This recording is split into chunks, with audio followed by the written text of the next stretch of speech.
This is the BEnergyAware Podcast.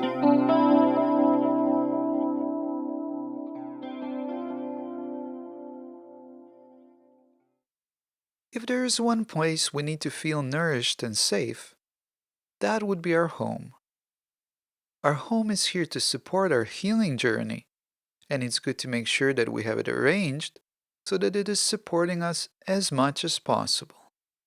In this episode of the BEnergyAware Podcast, I'm joined by Feng Shui expert and consultant Rodika Tchi, and we talk about how to set up your home so that it helps you heal.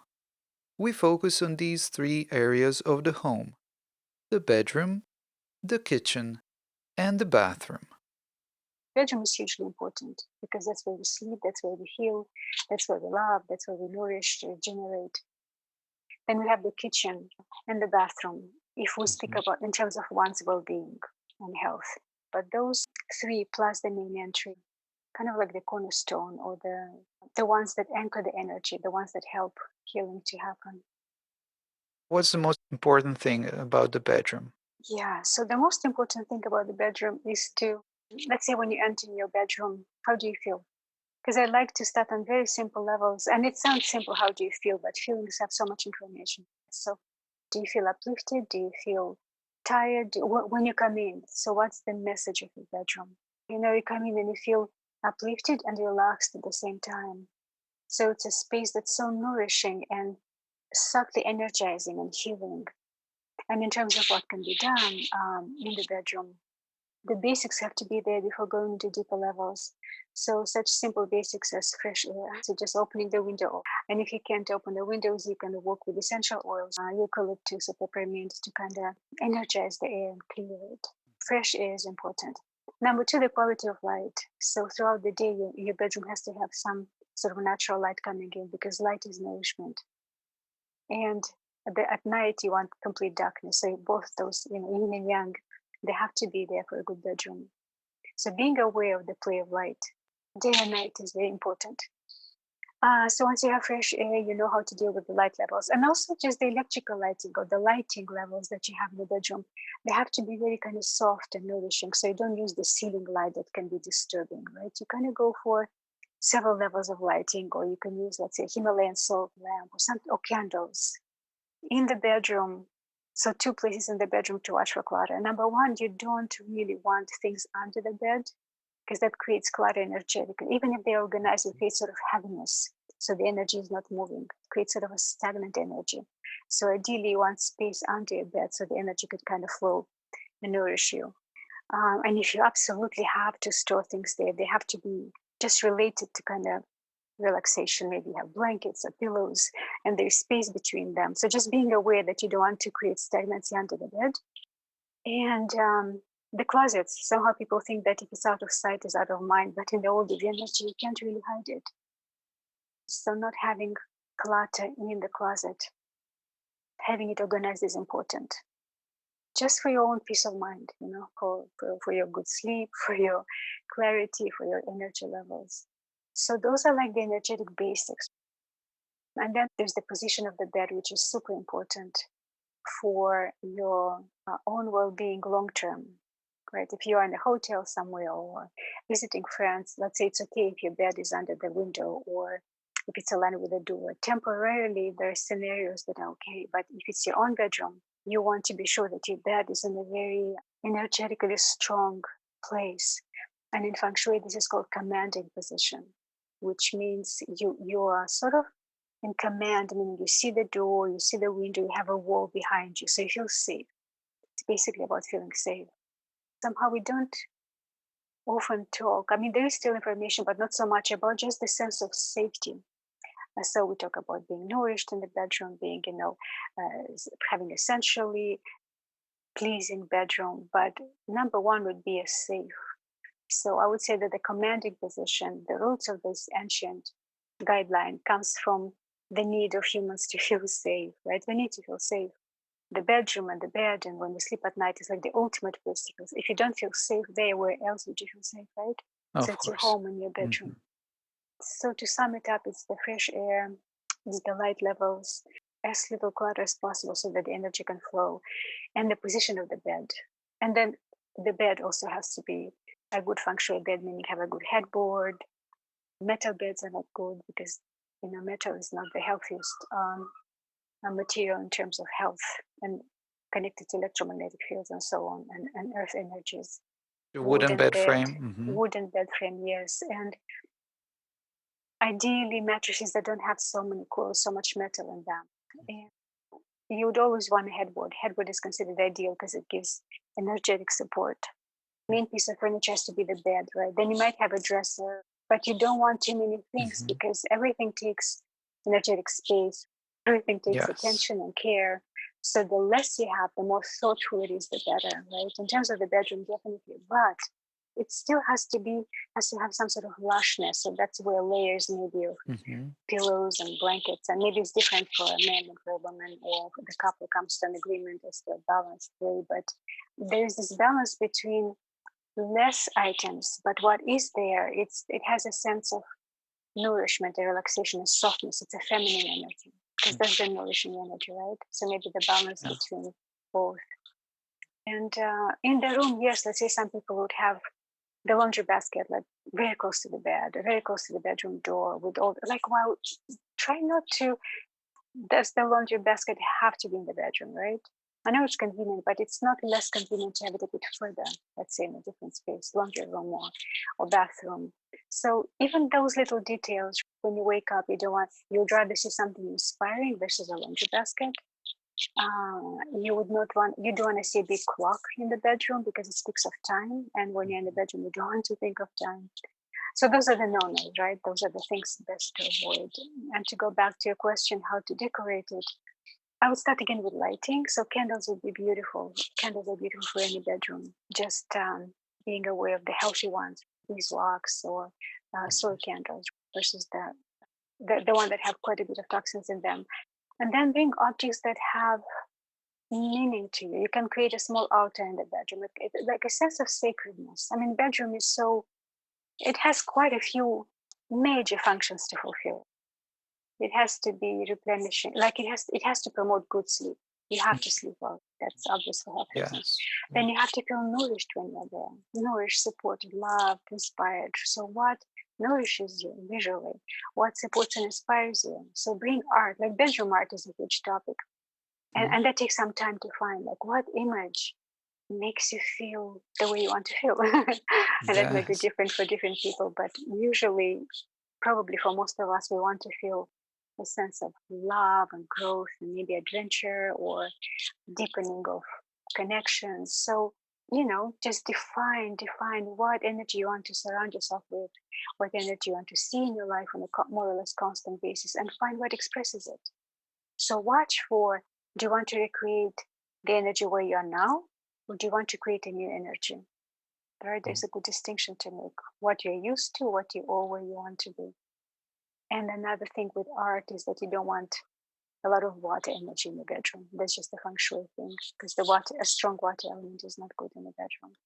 Strong waterfall or waves in the bedroom, right? Or even lakes, right? Even still water is not good. Which brings us to the topic of mirrors. Mirrors represent the water element in feng shui, and they can be okay. Let's say a small mirror in the bedroom, but usually you don't want too many big mirrors in the bedroom or a big mirror in the bedroom. Especially, you do not want a mirror that faces the bed. That's considered really challenging for your own energy levels. If you sleep and the mirror is constantly reflecting your energy field gets way weaker.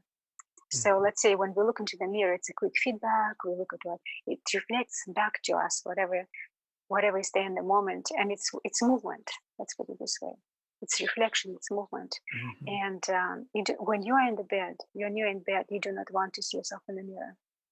So if you decide to have a mirror in the bedroom, you have to position it in a way that does not reflect the bed, because you want the energy cocooned around the bed. You don't want any weakening.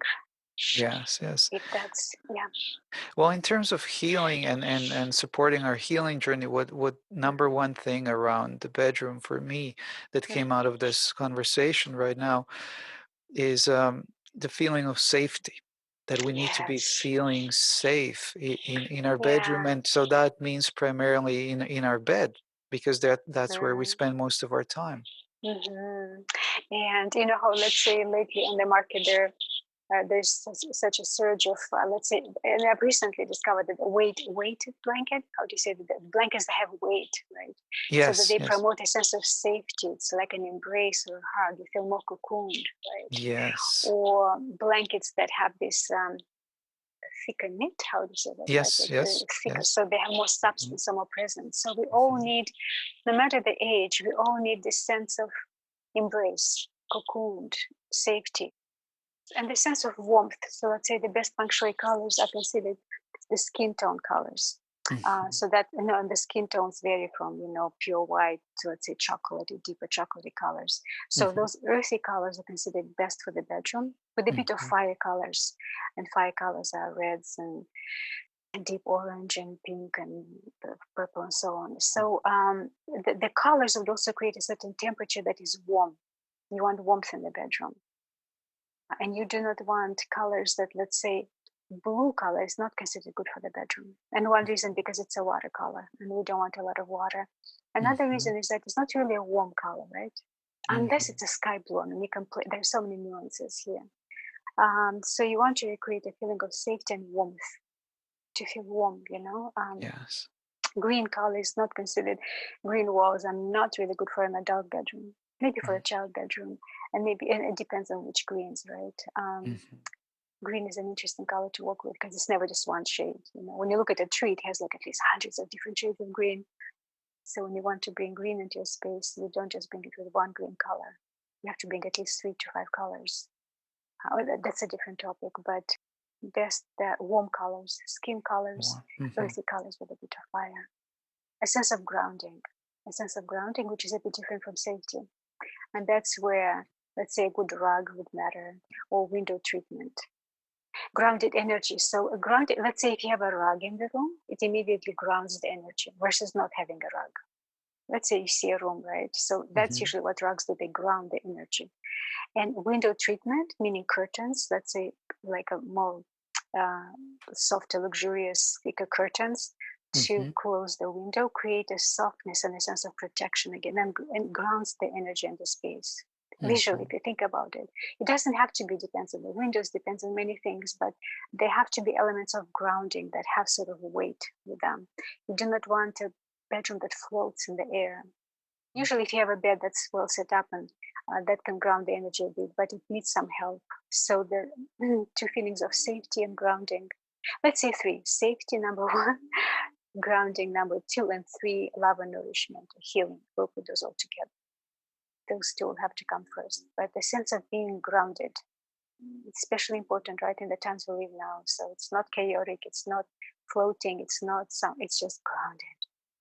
So the reason I emphasize those three areas, the bedroom, the kitchen, and the bathroom, is because all three are so connected to our well-being and nourishment and sense of health and well-being. Let's put it this way, yeah.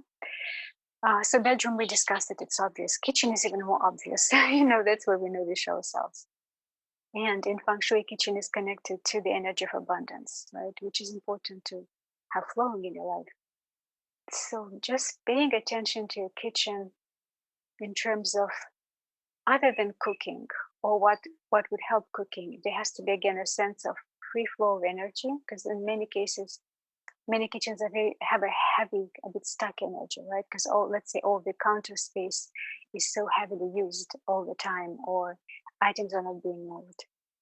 And that's why I encourage items to kind of go up on the shelf, so the counters are more or less clear for the energy to flow. So what I'm emphasizing is to find your own way, depending on your specific kitchen, to have the energy fresh every day, to refresh the energy. So of course you'll have certain appliances and bigger appliances, smaller ones, but don't, watch out for a sense of heaviness in your kitchen and stagnancy. That Mm, is the main thing. What does really, really, really, really has to be on the counter? And what can go mm. up? No, I So see. the more can go up, the better. That means you raise the energy a bit, right? And it flows. So do you have to have all the cookbooks on the counter, or can they go on the upper shelf? Do you Mhm. have to have all your appliances here, even the ones that you use maybe once a month? Or can you go higher? And again, going back to, I'll bring the designer decorating magazines because visually it's easier, right, to see. The most beautiful kitchens are the ones that have this balance between a free countertop space. It's very little on the countertops are almost free with just one or two or three items that are quite, pretty. And then the rest is up on the shelf, either on open shelves, which can be beautifully designed, or closed shelves. But it's the countertops are never overcluttered. Just pay attention if you look at them, right? So Mhm. that's an important little element to keep in mind. So just let the energy flow. The next level would be what's happening behind the closed doors, in the cupboards and in the refrigerator. Just like we talked about the bedroom, you can't Yes. really hide it. And number two is a sense of health and nourishment. And that can be a basket with fresh fruits. That can be, I don't know, a couple of herbs and planted herbs or cut herbs, or just like this sense of beauty and nourishment. When you come into the kitchen and you feel, art, maybe art that speaks to your body. We're talking about in the kitchen. We're speaking a lot just about physical body, nourishing your physical body, being in your body, enjoying being in your body. What does your body need? Finding those items that nourish your body and soul too. But what speaks to what your body responds to? Let's put it this way: plants, flowers, fruits, a collection of pottery that you use and that looks stunning. You have to define that. But you know what? With kitchens, it's also the less the better, right? Having a simple kitchen is actually good, so that it doesn't overwhelm you. That's where simplicity comes. Maybe you don't need that many things. Maybe you can Mhm. have less but better quality, and just focusing on the beauty. I mean, the way I see beauty, the way I feel beauty is that it's a very powerful energy, right? Not like superficial beauty, but actual beauty that your body responds to. Yeah. So anything that we don't use, best not to be there, especially not on the Exactly, counter. Okay. exactly. Yeah, Mhm. like why would you have it? Just like I said with the bedroom, to question, and again, I have to say it's easier for the bedroom to question or to have an intentional bedroom, right? Like, what is the intent? What is the purpose? Why do I want this here? And what's my relationship with it? The same with the kitchen. Do I use this food processor? Maybe use it once a month, or does it have to be on the counter? It takes, let's say, one third of the counter. Does it have to be? Or there's a balance that you have to, it's only up to you to define, right? Maybe you want it there. Maybe it's so beautiful. Maybe this food processor is so stunning and beautiful, this beautiful bright color. Maybe you want it there. Beautiful. What else can go? When we have too much stuff, our energy shrinks a little bit, because everything Yes. takes space. So the Mhm. more items you have, the more energy kind of shrinks a little bit to accommodate it. And ideally, you want to have an expanded, energy and be supported versus trying to accommodate when you don't have to. Yeah. And what about the light?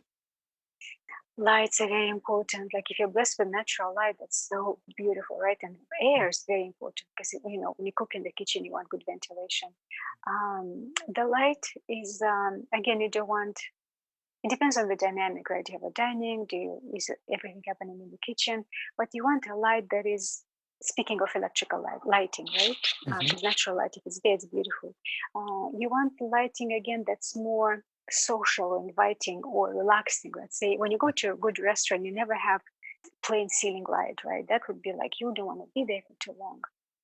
The so-called layered lighting, you'd like at least two layers of lights, and maybe try to avoid the ceiling lights that are quite boring, right? Maybe you can have a beautiful pendant light, and then Yeah. another smaller light, but just watch for lighting, right? And Yeah. colors too. Colors would be, it's nice to bring some color into the kitchen.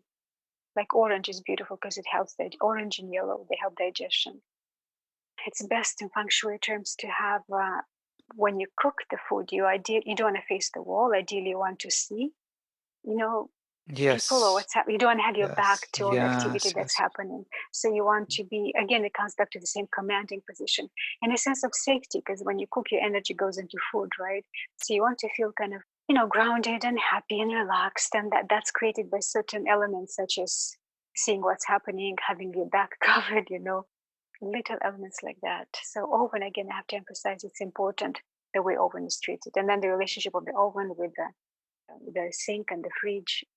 The more natural light, the better for the kitchen.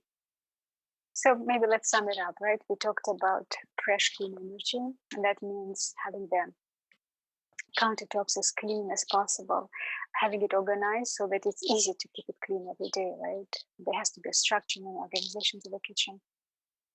We talked about abundance of light and a sense of beauty, be it flowers or plants or fruits. Mm, a sense of nourishment. I think we covered it all. A sense of nourishment. If you, especially if you go, let's say, through a treatment procedure to treat all those herbs and plants and whatever form they come in a way that almost like a gratitude, and treat them well because then they come into your body and they do the healing work. Protecting your oven, feng shui wise, this is very important. That means the energy does not escape in all directions. So usually you put something close to the oven or not having it completely exposed. What else is there? The bathroom, yeah. The bathroom is where we release a lot, right? We cleanse a lot. So, and that happens daily, many times a day. And the more family members are using it, right, the more energy gets stuck. So with the bathrooms, they're energetically very busy, right? There's a lot of letting go and cleansing that goes on there on a daily level, many times a day. We will start with the same thing we did for the bedroom and the kitchen. There has to be as little clutter as possible. So everything is there. It has to have some sort of purpose and intent.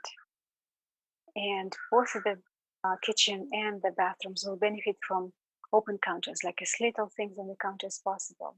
So shelving is always important in the bathroom, right? To just have things up, or maybe, I don't know, whatever cupboards are there, but the less you have to have on the counter, the better. To store things properly and so well that there's as little as possible left in the way of daily fluctuations of energy. That's the best way to express it. So clutter-free and organized and have as little as possible on the counters. And then there's a sense of beauty that has to be in the bathroom, because this is the most intimate place for your body to get connected to itself, to take care of itself, right? All the things we do in the bathroom, they're very the body is very vulnerable there. Let's put it this way. That's a place to support your vulnerability, let's say, of the body, to release, to let go, to cleanse, to change, to renew. So a sense of safety would be important in the bathroom too, to your grounding or protectiveness or cocooning. You can use different words, but the bathroom has to be a place where you can exhale. So what actually cleans the energy in Good the question. bathroom? Yes, good Yeah. question. Yeah. So ideally and beautifully, we to have a window in the bathroom, either a skylight or a window, because that's direct. You open the window, and that's obvious. And keeping it clean on a physical level is obvious too, right? That is an easy answer. We all know. On an energetic level, what cleans it? Let's say I use aromatherapy diffuser. I like that because it's a quick burst of energy, and then it depends on which oils you use. So you can use eucalyptus, you can use mint to clear the energy, right? You can use sage, like essential oil of sage. So I think essential oils, especially for a space that doesn't have good ventilation, with a good diffuser, like an ultrasonic diffuser, I think that's really good. Like it's a really good way to refresh it. Candles are excellent because what candles do, they clear the energy, right? It's fire, it's purifying. So candles, they would be very good. Beeswax and soy are better, especially for closed environment, because there's so much research on the paraffin candles having so many toxins in them, right? So unless you have good ventilation, I wouldn't use those traditional candles. Now we're talking about a space that's already clean physically. And another good point somebody brought when we talked about clutter is that, I want this to be very clear. So I say, okay, to have good feng shui, the clutter has to be taken care of. But if you have so much clutter, let's say even in the bathroom, sometimes people have so much accumulated and you don't know what to do. You don't give up because you can't have good feng shui already. You use feng shui to help you. So if you're overwhelmed with clutter or so many items that have no space, you need some energetic help, not like strict discipline, which helps, but just the help of good energy. And that's where you can bring, let's say, a certain element that's missing or certain energy that can help you. So what I talked about diffusers, if you imagine you come into a bathroom and let's say you have a lot happening there, but if you have good peppermint, you'll feel energized just because your body gets energized with this and you'll clear it all up quicker. So it's not always step one, step two, step three. Sometimes you kind of have to play with them. In feng shui terms, there are 5 elements there. There is earth, metal, water, fire, and wood. So people that have a lot of clutter would usually benefit from a bit of metal element, which is kind of crisp, organized, clear. And then you can bring this to help you in your journey. So if you imagine a bathroom that has dark wood, the dark wood cupboards, and the most prevalent, let's say, color is dark wood and maybe some darker tiles and maybe darker flooring, they would be prone to accumulate more clutter than a bathroom that is, let's say, mostly purely white and gray. And white and gray are the metal element, and that's where we automatically kind of tune to the energy of this metal element, which is crisp, organized, simple. It has lots of really good qualities in terms of helping simplify and clarify the life. Versus, let's say, a wood bathroom. When people live in a lot of wood-themed environment, the energy tends to get a bit too, maybe even dispersed. Again, that's a bit of a deeper level, but just to let you know that you can play with the levels for the bathroom. You can bringing essential oils to clear the air. You can bring it earlier to deal with your clutter, not after you have dealt with the clutter. So you can bring in help in terms of achieving what you need. Any crystals in the bathroom? That depends, functionally wise, that depends which area the bathroom is located at. I always like to have crystals in the bathroom, but it depends on how many and where your bathroom, right, is. Let's say a bathroom that faces southwest loves crystals.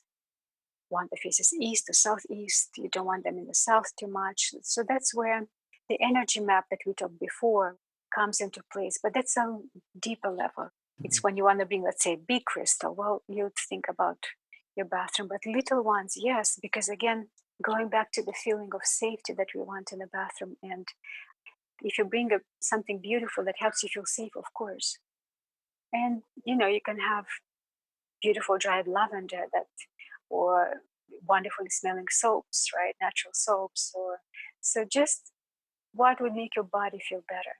Usually, a lot of metal, in terms of like metal. So when I talk about colors is one thing, but in terms of the actual metal, just ask your body, right? Like what makes you feel more like relaxed? What makes you exhale, or what makes you feel tense? It comes back to connecting to your body and saying, well, what is happening? How can I help you? So soothing your body and taking care of it automatically kind of takes care of that inner part of you that needs more nourishment, more support, more encouragement. The perspective that I want to bring into this conversation is the energy that we bring into that space. I love that. Yes, So if yes. we have it arranged the way you've just talked about and how you've explained everything and how it's supposed to be organized or arranged and even decorated, it's to me it's yes, that will enable me to better deal with to more easily deal with my own energy and to see actually more clearly what I bring, and then that I Mhm. can deal with that energy as well more easily, more efficiently, and that I'm actually more aware of what's going on with me. Exactly. And I let's take it even further. And for example, what was coming to me as you were speaking is I can not only deal clear with my own what I bring to the space, but what I bring to any space, no matter where I go. Because Mhm. if I'm supported by my home, right, I have this kind of centeredness and alignment. And if I go into many other spaces that are not so supportive, I can still maintain kind of my energy is so strong that I can still maintain it better because it's so supported on a constant basis, right? So when I go to a challenging space, I anchor good energy, or I carry it with me instead of being so vulnerable in a way to other influences. So that's what good home does to you. It's kind of like such a good loyal friend. And when you have this communication constantly going and you're attuned to your home and see, well, what does my home need? What do I need? What does the home need? Then when you go out into the world, you have this armor or shield or protection around you that You can actually go to other places and heal them by your presence. If we're really settled, feeling really well in our own Yes. place, and that Yeah. energy is very calm, soothing, and healing and clean, then we're going to take that with us. Yeah, and you know what? It goes both ways because, again, I was listening to someone recently and she was saying that the way she was dealing with a very challenging space was she was meditating there daily for like a month and the energy really shifted. So it goes back to what you said, which I like, right? What is the energy we bring? So it's very important to have your home supporting you, but it doesn't mean that your energy is not a big play in that. It's like a circle. The more you create a supportive home, the more your energy gets stronger, right? So it's a nourishment. You influence your home as much as it influences you, right? Because so Yes. once you consciously start looking at, oh, why do I have this? It's like personal growth too, right? You look at it and Yes. think, my Mhm. relationship area is a real mess. Why is that? And why do I constantly create it? So then you look deeper and you find some subconscious patterns. So feng shui has so many different ways that it can be used, several different levels. But I like what you brought, that it's also your energy. And it made me think of this lady that was saying about changing the space just by consciously being there and doing energy work, just Yeah. meditating. For me, I like the middle ground. If we could just, yes, of course, mind the clutter and do our best to get rid of the clutter and to organize the space so there's this nice flow of energy and all those elements Mhm. that we talked about, and then also to Mhm. mind our own energy. Yes, yes, yes. And not to emphasize more one over the other, because ultimately you're doing this to maintain your own energy.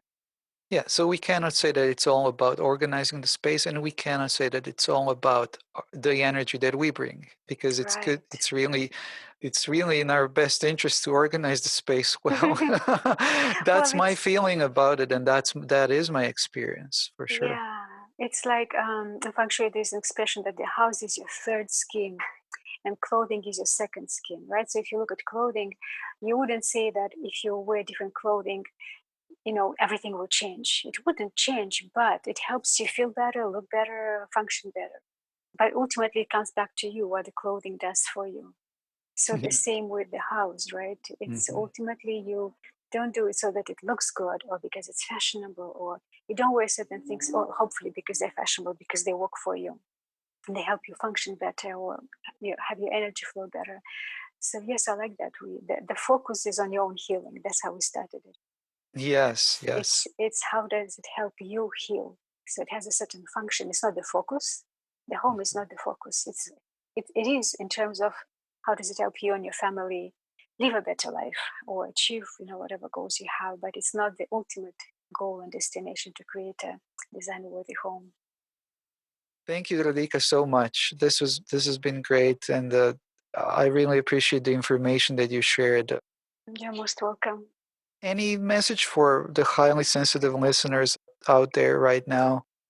Any last thoughts for them or messages at the end to say? I think what came as you were speaking is to try to surround yourself with love, just love and nourishment, whatever that means to you, because being highly sensitive means we're sensitive to so many things. So you know that the energy of love and nourishment will always strengthen you, and that you have to be probably specific how you define it, but surround yourself with what nourishes you and strengthens you at home, because that's the place to strengthen you. I think we touched on that, but that's what comes as the conclusion, to find ways in your home to strengthen yourself with beauty and nourishment, and what inspires you and uplifts you and strengthens you.